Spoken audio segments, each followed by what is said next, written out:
Campus Vision. This is Rani, Assistant Professor, PG Department of Commerce, Don Bosco College, Kottayam.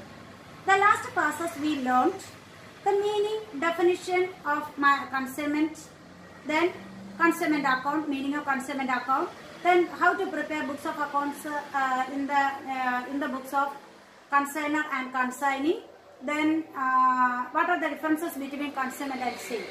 Okay, today we are going to discuss the topic value of closing stock, how to calculate the value of closing stock, how to adjust loss of stock in consignment business, how to adjust loss of stock in consignment business. Today's first topic, valuation of closing stock in consignment business. Discussing details. What do you mean by closing stock in consignment account or consignment business? The unsold stock remains with the consignee is treated as closing stock. Okay, unsold stock remains with the consignee. So, consignee കൈവശം ഇരിക്കുന്ന വിൽക്കാതെ ബാക്കി വന്നിരിക്കുന്ന ഗുഡ്സിനെയാണെന്ന് പറയുക closing stock. How to calculate the value, the amount of closing stock?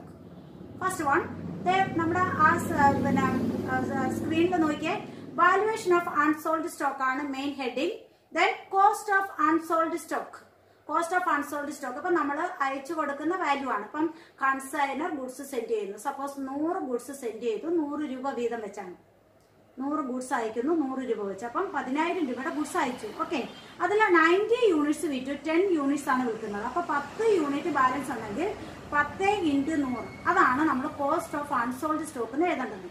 അപ്പോൾ cost of unsold stock എന്ന് പറഞ്ഞ് ഏതെഴുതണം?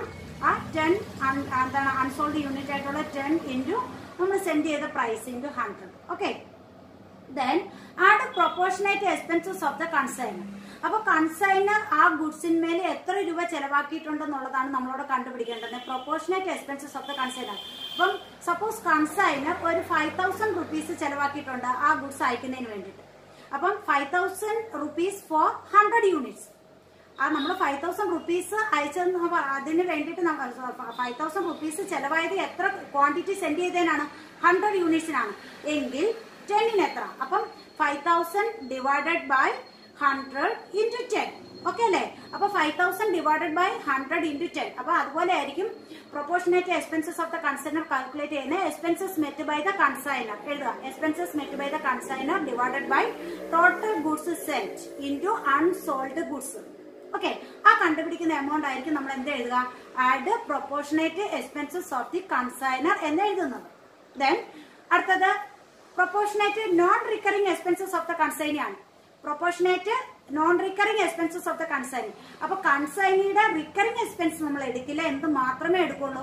Non recurring expenses മാത്രമേ എടുക്കുള്ളൂ. കഴിഞ്ഞ ക്ലാസ്സിൽ പറഞ്ഞതാണ് കുറച്ച് എക്സാമ്പിൾ. ആ നോൺ റിക്കറിംഗ് എക്സ്പെൻസസ് ഏതൊക്കെയാണോ അത് മാത്രം എടുത്തിട്ട് അതെന്ത് ചെയ്യുക? അതായത് ഒരു ഗുഡ്സ് കൺസൈനിയുടെ ഗോഡൌണിൽ എത്തി കഴിഞ്ഞതിന് ശേഷം ഉണ്ടാകുന്ന എക്സ്പെൻസ് എന്തായിരിക്കും? റിക്കറിംഗ് ആയിരിക്കും. ആ ഗോഡൌണിൽ എത്തുന്നത് വരെ ഉള്ള എക്സ്പെൻസസ് ആയിരിക്കും എന്തെന്ന് പറയുക? Non recurring expenses. ഒരു എളുപ്പവഴിയാണ്. അതായത് കൺസൈനി ആ ഗുഡ്സ് കൊണ്ടുവന്ന് കൺസൈനിയുടെ ഗോഡൌണിൽ കൊണ്ടുവയ്ക്കുന്നത് വരെ ഉണ്ടാകുന്ന എക്സ്പെൻസ് ആയിരിക്കും കൺസൈനിയുടെ നോൺ റിക്കറിംഗ് എക്സ്പെൻസ്. അത് കഴിഞ്ഞാൽ ഉണ്ടാകുന്നത് എന്തായിരിക്കാം? റിക്കറിംഗ് എക്സ്പെൻസ് ആയിരിക്കും. ഓക്കെ, അപ്പൊ ആ നോൺ റിക്കറിംഗ് എക്സ്പെൻസ് എടുക്കുക. നേരത്തെ തൊട്ട് മുമ്പേ കൺസൈനറെ കാൽക്കുലേറ്റ് ചെയ്തതുപോലെ എക്സ്പെൻസസ് മെറ്റ് ബൈ എന്താണ്? Consignee. That means non recurring expenses met by the consignee divided by the total goods into unsold unit. Okay, അപ്പൊ കാൽക്കുലേറ്റ് ചെയ്യുമ്പോൾ ഒരു എമൗണ്ട് കിട്ടും, ആ എമൗണ്ട് കൊടുക്കണം. അപ്പം കോസ്റ്റ് ഓഫ് അൺസോൾഡ് സ്റ്റോക്കിനോടൊപ്പം ആ കൺസൈനറുടെ പ്രൊപ്പോർഷനേറ്റ് എക്സ്പെൻസും അതുപോലെ കൺസൈനിയുടെ പ്രൊപ്പോർഷനേറ്റ് എക്സ്പെൻസും കൂടി ടോട്ടൽ ചെയ്യുന്നു. ആ കിട്ടുന്ന എമൗണ്ട് ആണ് എന്തെന്ന് പറയുക? വാല്യൂ ഓഫ് അൺസോൾഡ് സ്റ്റോക്ക് എന്ന് പറയേണ്ട ഈ എമൗണ്ട് ആയിരിക്കണം ഒരു കൺസൈൻമെന്റ് അക്കൗണ്ടിന്റെ ക്രെഡിറ്റ് സൈഡിൽ ക്ലോസിംഗ് സ്റ്റോക്ക് എന്നോ കൺസൈൻഡ് സ്റ്റോക്ക് എന്നോ പറഞ്ഞ് കാണിക്കേണ്ടുന്നത് ഈ ഫിഗർ ആയിരിക്കും. ഓക്കെ അല്ലേ? The second topic is how to adjust loss of stock in consignment business. How to adjust loss of stock in consignment business. The loss of stock in consignment business may be classified into two categories. First one, normal loss, and second one is abnormal loss. Okay, normal loss and abnormal loss. First one, normal loss. What is the meaning of normal loss? What is the meaning of normal loss? Okay. Normal loss is an expected and unavoidable loss. Okay, normal loss എന്ന് പറഞ്ഞാൽ എന്താണ്? It is an expected loss or unavoidable loss. നമ്മൾ പ്രതീക്ഷിക്കുന്ന അതുപോലെ നമ്മൾ എത്രത്തോളം special കെയറോ അറ്റൻഷനോ എടുത്താലും avoid ചെയ്യാൻ പറ്റാത്തതുമായിട്ടുള്ള ലോസിനെയാണ് എന്തെന്ന് പറയുക, നോർമൽ ലോസ് എന്ന് പറയുക. അപ്പൊ എന്താണ് നോർമൽ ലോസ് എന്ന് പറഞ്ഞാൽ എന്താണ്? It is an expected and unavoidable loss which is due to the nature of the goods consigned. നമ്മൾ എന്ത് തരം ഗുഡ്സ് ആണോ കൺസൈൻ ചെയ്യുന്നത് അതിന്റെ സ്വഭാവമായിട്ട് ബന്ധപ്പെട്ട് നോർമലി നമ്മൾ പ്രതീക്ഷിക്കുന്ന എന്താണ് അവോയ്ഡ് ചെയ്യാൻ പറ്റാത്ത ലോസിനെയാണ് എന്തെന്ന് പറയുക, നോർമൽ ലോസ് എന്ന് പറയുക. ഓക്കെ അല്ലേ? നോർമൽ ലോസ് എന്ന് പറയുക. Okay okay then such loss may arise due to loading and unloading, evaporation, leakage, drying, etc. Okay, അപ്പൊ ലോഡിങ് നമ്മൾ ലോഡ് ചെയ്യുന്ന സമയത്തും അൺലോഡ് ചെയ്യുന്ന സമയത്തും ഒക്കെ കുറെയൊക്കെ നമുക്ക് എന്ത് ചെയ്യാം, യൂണിറ്റ്സുകൾ അല്ലെങ്കിൽ നമ്മുടെ ഗുഡ്സ് നഷ്ടപ്പെടാം. അപ്പം അതാണ് നോർമലി ഉണ്ടാകുന്നതാണ്. സപ്പോസ് നമ്മൾ അരി ലോഡ് കൊണ്ടുപോവുകയാണെങ്കിൽ നമ്മൾ എടുക്കുകയും പൊക്കുകയൊക്കെ ചെയ്യുന്ന സമയത്ത് ഇങ്ങനെ എടുക്കുന്ന വഴിക്കൊക്കെ കുറെയൊക്കെ എന്ത് ചെയ്യാം, പോകാം അല്ലെ. അതുപോലെ ഇവാപറേറ്റ് ചെയ്ത് പോകാം, അതുപോലെ ലീക്കായി പോകാം അല്ലെ. അല്ലെങ്കിൽ എന്ത് ചെയ്യാം, ഇപ്പൊ സപ്പോസ് വിറകാണ് നമ്മൾ കൊണ്ടുപോകുന്നതെങ്കിൽ അതെന്ത് ഉണങ്ങി പോകുമ്പോൾ അതിന്റെ വെയിറ്റ് കുറയാം അല്ലെ. അങ്ങനെയൊക്കെ ഉണ്ടാകുന്ന ലോസിനെയാണ് എന്തെന്ന് പറയുക, നോർമൽ ലോസ് എന്ന് പറയുക. നോർമൽ ലോസ് എന്ന് പറയുമ്പോൾ ഉടനെ നമ്മുടെ മനസ്സിൽ എത്തേണ്ടുന്നത് എന്താണ്? It is an expected and unavoidable loss ആണ്. It is an expected and unavoidable loss. Okay, how to treat normal loss in consumer business. Okay, normal loss is a part of cost of production. Normal loss is the part of cost of production. അതിനൊരു separate adjustment നമ്മൾ കാണിക്കാറില്ല. Normal loss എന്ന് പറഞ്ഞ് ഒരിക്കലും നമ്മൾ books of അക്കൗണ്ട്സിൽ കാണിക്കാറില്ല. പക്ഷെ normal loss വന്നു കഴിഞ്ഞാൽ value of closing stock calculate ചെയ്യുമ്പോൾ നമ്മൾ കുറച്ച് കാര്യങ്ങൾ ശ്രദ്ധിക്കണം. ഓക്കെ അല്ലേ? നോർമൽ ലോസ് വന്നു കഴിഞ്ഞാൽ നോർമൽ ലോസ് സെപ്പറേറ്റ് കാൽക്കുലേറ്റ് ചെയ്ത് നമ്മൾ ബുക്സ് ഓഫ് അക്കൗണ്ട്സിൽ കാണിക്കില്ല. ഇൻ കേസ് നോർമൽ ലോസ് വന്നാൽ അത് എന്ത് ചെയ്യണം, വാല്യൂ ഓഫ് ക്ലോസിംഗ് സ്റ്റോക്കിനെ അഫക്ട് ചെയ്യും. വാല്യൂ ഓഫ് ക്ലോസിംഗ് സ്റ്റോക്കിനെ അഫക്ട് ചെയ്യും. ഓക്കെ, അങ്ങനെയാണെങ്കിൽ how to calculate closing stock in normal loss. Normal loss ഉള്ളപ്പോൾ അതായത് നോർമൽ ലോസ് ഉണ്ടെങ്കിൽ ക്ലോസിംഗ് സ്റ്റോക്ക് എങ്ങനെ കാൽക്കുലേറ്റ് ചെയ്യണം. Okay, closing stock is equal to total cost of goods sent. Total cost of goods sent. Okay, total cost of goods sent എന്ന് പറയുമ്പോൾ തന്നെ നമുക്കറിയാം consignor ചെലവാക്കിയ ഗുഡ്സ് ഒക്കെയാണ്.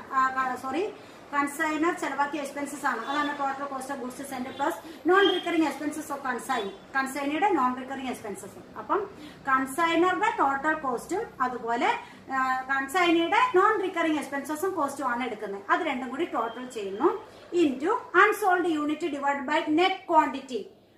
Divided by net quantity into unsold unit. Total cost of goods sent plus non-recurring expenses divided by net quantity into unsold unit. Okay. അപ്പൊ ശ്രദ്ധിക്കുക, total expenses ആണ്. അതായത് കൺസൈനറുടെ എക്സ്പെൻസസ് എന്ന് പറയുമ്പോൾ ടോട്ടൽ എക്സ്പെൻസസ് ആണ്. Divide by net quantity. എങ്ങനെ net quantity കണ്ടുപിടിക്കാം? Total unit sent minus normal loss in unit. Suppose 100 unit ആണ് നമ്മുടെ കൺസൈനിക്ക് സെന്റ് ചെയ്തത്. കൺസൈനിയുടെ കൈവശം എത്തിയപ്പോൾ അത് 98 ഉള്ളൂ എന്ന് വിചാരിക്കാം. 98 യൂണിറ്റേ ഉള്ളൂ. അപ്പൊ 2 യൂണിറ്റ്സ് എന്താണ് നോർമലി ലോസ് ആണെന്ന് നമ്മളോട് പറയുന്നു എങ്കിൽ 100 minus 2 that is 98 quantity. 98 units ആയിരിക്കും എന്തെന്ന് പറയുക, net quantity. Total unit sent minus normal losing unit ആണ് എന്തെന്ന് പറയുക, നെറ്റ് ക്വാണ്ടിറ്റി എന്ന് പറയുന്നത്. അപ്പം total expenses divided by total expenses of the consignor and കൺസൈനിയുടെ കാര്യം വരുമ്പോൾ നോൺ റിക്കറിംഗ് എക്സ്പെൻസസ് ഉള്ളൂ.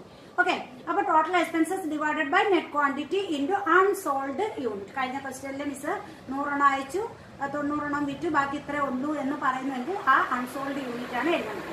അപ്പൊ കിട്ടുന്ന എമൗണ്ട് ആയിരിക്കണം എന്തെന്നും പറഞ്ഞ് കാണിക്കേണ്ടത്, വാല്യൂ ഓഫ് ക്ലോസിംഗ് സ്റ്റോക്ക് എന്ന് പറഞ്ഞ് കാണിക്കേണ്ടത്. ഏത് കേസിൽ? നോർമൽ ലോസ് ഉള്ള കേസിൽ. ശ്രദ്ധിക്കുക, നോർമൽ ലോസ് ഉണ്ടെങ്കിൽ മിസ് തൊട്ട് മുമ്പ് പറഞ്ഞ ഫോർമാറ്റ് അല്ല അഡോപ്റ്റ് ചെയ്യേണ്ടുന്നത്. ഇതായിരിക്കണം നോർമൽ ലോസിന്റെ കേസിൽ അഡോപ്റ്റ് ചെയ്യേണ്ടത്. നോർമൽ ലോസ് ഇല്ലാത്ത കേസിലാണെങ്കിൽ തൊട്ട് മുമ്പ് മിസ് എങ്ങനെയാണോ കാൽക്കുലേഷൻ പറഞ്ഞത് അതായിരിക്കണം കാൽക്കുലേറ്റ് ചെയ്തിട്ട് വാല്യൂ ഓഫ് ക്ലോസിംഗ് സ്റ്റോക്ക് എന്ന് കാണിക്കേണ്ടത്. ഓക്കെ ആണല്ലോ? Here some examples of non-recurring expenses. First one, packing and forwarding charges. Packing and forwarding charges, freight, octroi, insurance in transit, customs duty, clearing charges, cartage, loading and unloading. Packing and forwarding അറിയാം. Freight നമ്മള് പിന്നെ ഒരു chapter തന്നെ പഠിച്ചതാണ് അല്ലെ. Voyage എന്ന് പറയുന്ന item പഠിച്ചപ്പോൾ ഫ്രൈറ്റ് എന്താണെന്ന് മീനിങ് പഠിച്ചു. ഒക്ട്രോയ് പ്രവേശന നികുതിയാണ്. ഒരു സ്റ്റേറ്റിൽ നിന്നും മറ്റൊരു സ്റ്റേറ്റിലേക്ക് ഒരു ഗുഡ്സ് കൊണ്ടുവരുമ്പോൾ നമ്മൾ അവിടെ കൊടുക്കേണ്ടതായിട്ട് വരുന്ന ടാക്സ് ആണ് എന്തെന്ന് പറയാം, ഒക്ട്രോയ് എന്ന് പറയുന്നത്. ദെൻ ഇൻഷുറൻസ് ഇൻ ട്രാൻസിറ്റ് നിങ്ങൾക്ക് അറിയാം, കസ്റ്റംസ് ഡ്യൂട്ടി അറിയാം, ക്ലിയറിംഗ് ചാർജസ് അറിയാം, കാർട്ടേജ് അറിയാം, ലോഡിംഗ് ആൻഡ് അൺലോഡിംഗ്. ഇതൊക്കെ എന്തിന് എക്സാമ്പിൾ ആണ്? നോൺ റിക്കറിംഗ് എക്സ്പെൻസസിന് എക്സാമ്പിൾ ആണ്. നമ്മൾ പ്രോബ്ലം ചെയ്യുമ്പോൾ ഈ ഐറ്റംസ് ഉണ്ടെങ്കിൽ അതെന്തായിട്ട് എടുത്തോളുക, നോൺ റിക്കറിംഗ് എക്സ്പെൻസസ് ആയിട്ട് എടുത്തോളൂ. Okay, second type type of loss is abnormal loss. Second type of loss is abnormal loss. നമ്മുടെ നോർമൽ ലോസിന്റെ ജസ്റ്റ് ഓപ്പോസിറ്റ് ആണ് എന്തെന്ന് പറയുക അബ്നോർമൽ ലോസ്. ഓക്കെ, അപ്പൊ അതിന്റെ മീനിങ് എന്താണെന്ന് നോക്കാം. It may be defined as an avoidable or unexpected or accidental loss ആണ്. Avoidable ആണ്, അൺഎക്സ്പെക്ടഡ് ആണ്, ആക്സിഡന്റൽ ആണ്. അങ്ങനെ ഉണ്ടാകുന്ന ലോസിനെയാണ് എന്തെന്ന് പറയുക അബ്നോർമൽ ലോസ് എന്ന് പറയുക. അവോയ്ഡബിൾ നമ്മളൊരു സ്പെഷ്യൽ എന്താണ് കെയറോ അറ്റൻഷനോ ഒക്കെ എടുത്തിരുന്നെങ്കിൽ നമുക്ക് ആ ലോസ് അവോയ്ഡ് ചെയ്യാൻ പറ്റുമായിരുന്നു. അൺഎക്സ്പെക്ടഡ് ആണ്, അപ്രതീക്ഷിതമായിട്ടുണ്ടാകുന്ന ലോസ് ആണ്, ആക്സിഡന്റൽ ആണ്. Okay, which is due to the careless handling of the goods. Which is due to the careless handling of the goods. നമ്മൾ നമ്മുടെ ഗുഡ്സ് കെയർലെസ് ആയിട്ട് ഹാൻഡിൽ ചെയ്യുന്നത് വഴി ഉണ്ടാകുന്ന അവോയ്ഡബിൾ ആയിട്ടുള്ള അൺഎക്സ്പെക്ടഡ് ആയിട്ടുള്ള ആക്സിഡന്റൽ ആയിട്ടുള്ള ലോസിനെയാണ് എന്തെന്ന് പറയുക അബ്നോർമൽ ലോസ് എന്ന് പറയുക. Example loss by fire, accident, theft, etc. How to calculate the value of abnormal loss in consignment business? How to calculate the value of abnormal loss in consignment business? Okay, calculation ആണ് miss പറയാൻ പോകുന്നത്. First one, cost of abnormal unit. ഇപ്പം നമ്മൾ ആ ക്വസ്റ്റ്യനിൽ എടുത്ത് പറയും theft ആണെങ്കിൽ തെഫ്റ്റ് കൊണ്ട് 10 യൂണിറ്റ് നഷ്ടപ്പെട്ടു എന്നുള്ളത് പറയും. ഓക്കെ, അല്ലെങ്കിൽ കൺസൈനിക്ക് സെൻഡ് ചെയ്യുന്നത് 100 യൂണിറ്റ് ആണ്. അതിൽ കൺസൈനർ പറഞ്ഞിരുന്നു ഒരു 5 യൂണിറ്റ്സ് നോർമൽ ലോസ് ആയിട്ട് നഷ്ടപ്പെടും എന്ന് പറഞ്ഞു. ഓക്കെ, അങ്ങനെയാണെങ്കിൽ കൺസൈനിയുടെ കൈവശം കിട്ടേണ്ടുന്ന ഗുഡ്സ് എന്ന് പറഞ്ഞാൽ എത്രയാണ്? 95 യൂണിറ്റ്സ് ആണ് കൺസൈനിയുടെ കയ്യിൽ കിട്ടേണ്ടത്. ഓക്കെ അല്ലെ, 5 ഗുഡ്സ് നോർമലി നഷ്ടപ്പെടും നമ്മൾ എക്സ്പെക്ട് ചെയ്യുന്നു. ഓക്കെ, ഇനി ആ 95 യൂണിറ്റ്സ് ആണ് കൺസൈനി. എന്നാൽ കൺസൈനിയുടെ കയ്യിൽ കിട്ടിയപ്പോൾ അതൊരു 90 യൂണിറ്റ്സേ ഉള്ളെങ്കിലോ 5 യൂണിറ്റ് വീണ്ടും നഷ്ടപ്പെടും. അങ്ങനെ വരുന്ന എക്സ്ട്രാ യൂണിറ്റ് ആണ് എന്തെന്ന് പറയുക അബ്നോർമൽ ലോസ് എന്ന് പറയുക. ഒന്നുകിൽ നമ്മുടെ ക്വസ്റ്റ്യനിൽ പറയും ലോസ് ബൈ ഫയർ ഇത്ര യൂണിറ്റ് എന്ന് പറഞ്ഞിരിക്കും, അല്ലെങ്കിൽ ഇതുപോലെ നമ്മളിങ്ങനെ കണ്ടുപിടിക്കേണ്ടി വരും എത്ര യൂണിറ്റ് അല്ലാതെ നഷ്ടപ്പെട്ടു എന്നുള്ളത് കണ്ടുപിടിക്കേണ്ടതായിട്ട് വരും. ഓക്കെ, എത്രയോ ആയിക്കോട്ടെ, ആ കണ്ടുപിടിക്കുന്ന യൂണിറ്റ് ആണ് അതേ ഇൻറ്റു കോസ്റ്റ് പ്രൈസ് സെൻഡ് ചെയ്ത പ്രൈസ്. ഇപ്പൊ 5 യൂണിറ്റ് ആണെങ്കിൽ 5 ഇൻറ്റു നമ്മൾ സെൻഡ് ചെയ്ത പ്രൈസ് എക്സാമ്പിൾ പറഞ്ഞത് 100 ആയിരുന്നു അല്ലെ. അപ്പൊ 5 ഇൻറ്റു 100 നമ്മൾ അവിടെ എഴുതുന്നു. ഓക്കെ ആണല്ലോ, കോസ്റ്റ് ഓഫ് അബ്നോർമൽ ലോസ് എന്നുള്ളത് അത് എഴുതുന്നു. ആഡ് പ്രൊപ്പോർഷനേറ്റ് എക്സ്പെൻസസ് ആണ്. വാല്യൂ ഓഫ് ക്ലോസിംഗ് സ്റ്റോക്കിൽ ചെയ്തതുപോലെ തന്നെയാണ് ഇവിടെയും ചെയ്യേണ്ടുന്നത്. ഒന്നാമത്തെ add proportionate expenses of the consignor. തീർച്ചയായിട്ടും കൺസൈനറുടെ എക്സ്പെൻസ് മൊത്തം എന്തിൽ വരും? ഈ അബ്നോർമൽ ലോസിൽ വരും. കാരണം കൺസൈനറുടെ കൈവശം അബ്നോർമൽ ലോസ് വന്നു കഴിഞ്ഞാൽ അതൊരിക്കലും നമ്മൾ ട്രീറ്റ് ചെയ്യേണ്ട കാര്യമില്ല, അത് അവിടെ വെച്ച് തന്നെ കൺസൈനർ അഡ്ജസ്റ്റ് ചെയ്യും. ഓക്കെ, കൺസൈനർ ഗുഡ്സ് സെൻഡ് ചെയ്തതിന് ശേഷം ഉണ്ടാകുന്ന ലോസുകളാണ് നമ്മൾ ട്രീറ്റ് ചെയ്യേണ്ടതായിട്ട് വരിക. ഓക്കെ, അപ്പം കൺസൈനർ ഗുഡ്സ് സെൻഡ് ചെയ്ത് കഴിഞ്ഞു, അയച്ചു, സപ്പോസ് കാർഗോയിലേക്ക് വിട്ടു, അവിടെ മുതൽ ഉണ്ടാകുന്ന ലോസ് ആണ് നമ്മൾ കാൽക്കുലേറ്റ് ചെയ്യുന്നത്. ഓക്കെ, അപ്പം ആ കൺസൈനറുടെ എക്സ്പെൻസസ് മൊത്തമായിട്ടും എടുക്കുന്നു. അതിന്റെ പ്രൊപ്പോർഷനേറ്റ് എങ്ങനെ കണ്ടുപിടിക്കാൻ പറ്റും? Expenses met by the consignor divided by total goods send into abnormal loss in unit എന്ന് എഴുതുന്നു. എന്താണ് ഒന്നും കൂടെ? Total expenses met by the consignor divided by total unit sent into abnormal loss in unit. അത് calculate ചെയ്യുമ്പോൾ കിട്ടുന്ന ഒരു amount ആണ് നമ്മൾ 1 എന്നുള്ളതിന്റെ നേർക്ക് എഴുതേണ്ടത്. ഏതാണ്? Proportionate expenses of the consignor എഴുതേണ്ടത്. ഓക്കെ അല്ലേ? ദെൻ സെക്കൻഡ് പാർട്ട് എന്ന് പറയുന്നത് കൺസൈനിയുടെ എക്സ്പെൻസ് ആണ്.